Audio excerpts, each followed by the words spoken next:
We started in 1954. The first graduating class was 1955.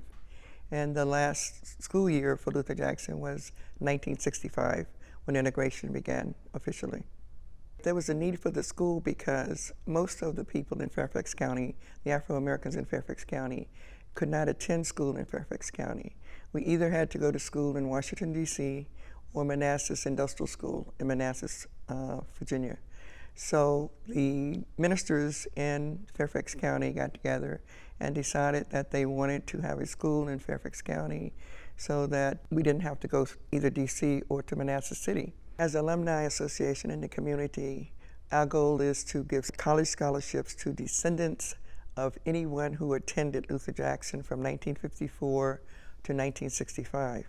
And so far, over the years, we've given out over 200 scholarships to students. We're happy to be a part of the Fairfax County's 275th anniversary.